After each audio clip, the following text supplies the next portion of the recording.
Hey guys, my name is Barrett Kinchlow. I'm the founder and creator of Pickleball Kitchen, a website, YouTube channel, and podcast designed to help beginners, 3Os and 3.5s advance in their pickleball journey. And today, I'm answering all of your questions about line calls. I know it's kind of a weird and contentious issue, so I'm going to give you all the details about line calls. I'm going to answer all your questions, and of course, if I don't answer something, let me know that down in the comments below, and I will answer it. Okay, so let's get started by talking about what is a line exactly. Okay, so here we are on the pickleball court. Here is the sideline. Okay, this is in, this is out. Just for context, that line over here is a tennis line. We're on a converted tennis court. So in baseball, I know we're switching gears here, but in baseball, at the very back of the outfield, you have something called the outfield warning track.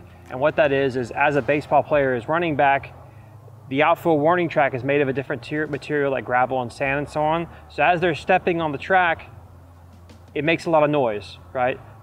What that tells them is that there's about to be a big wall that's about to greet them directly in the face. The line works the same way. So this is in. As we go here, this line, all it does is symbolize that the court is about to end, okay? The court does not end here. Again, this is in right now. The court ends on this edge of the line right here, okay? That's a line in pickleball, okay? This 2-inch line, these 2 inches is just a warning that the court is about to end on the very edge here, okay? So that is a pickleball line. Now, the big question, of course, is what is in and what is out? Let's talk about it. Okay, so here we are down at the sideline again. This is in, this is out. So what's the rule? Is it in or out?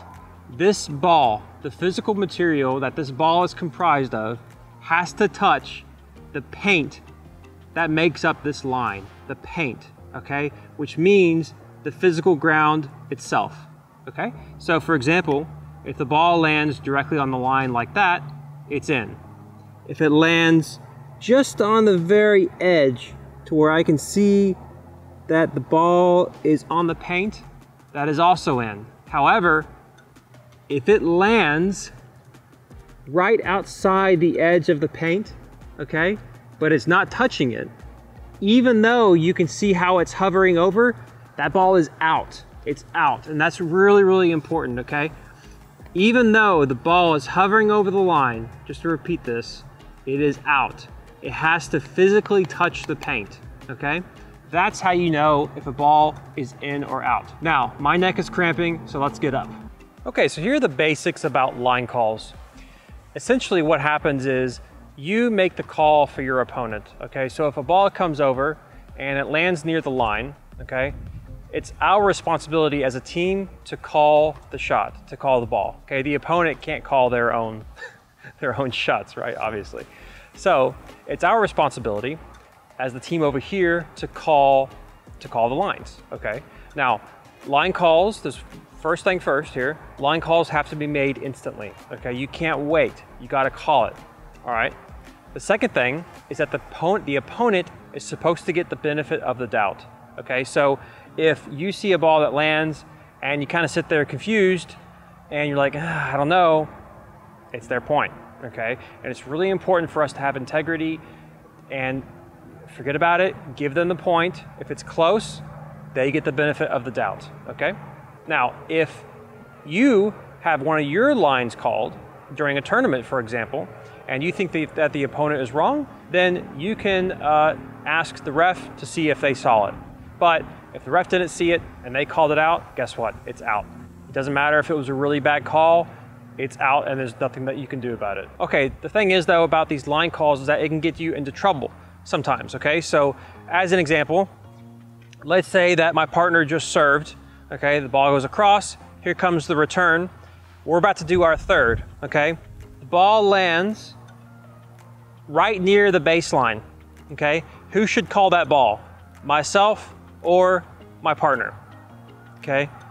Me, myself, every single time. The reason is because look at it from your perspective.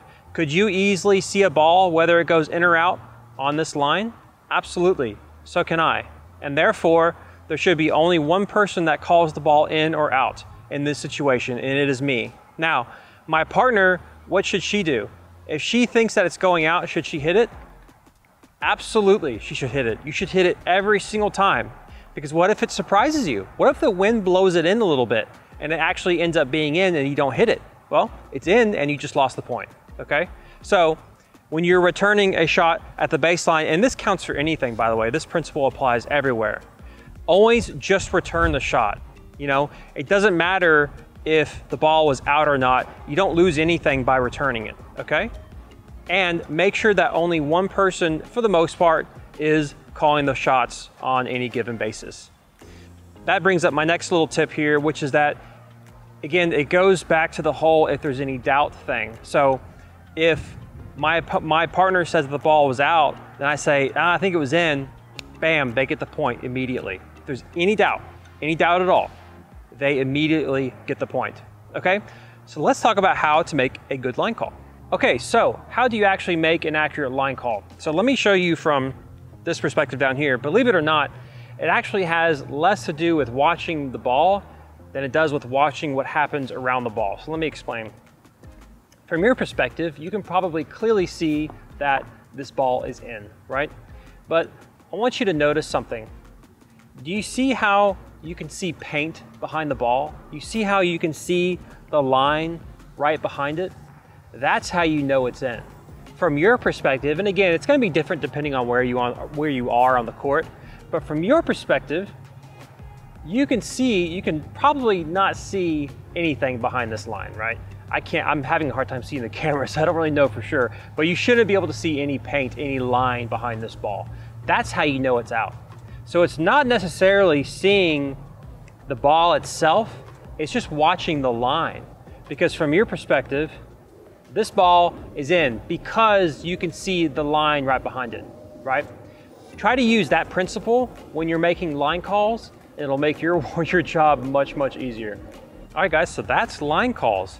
I think it's really important to understand that, you know, there's actual strategy and tactics behind making line calls, but really the most important thing of all is that you be honest and you have integrity on the court. I think that's really, really important. You know, you'll really gain a lot of respect from other people, especially from higher level players, if you really make the conscious decision to be honest and to have integrity on the court. I think that's an important part of the sport. Okay guys, I hope that was helpful. You can go to pickleballkitchen.com for a bunch more info. If you liked it, feel free to subscribe. I put out videos, I try to do it on a regular basis, and I will see you guys next time.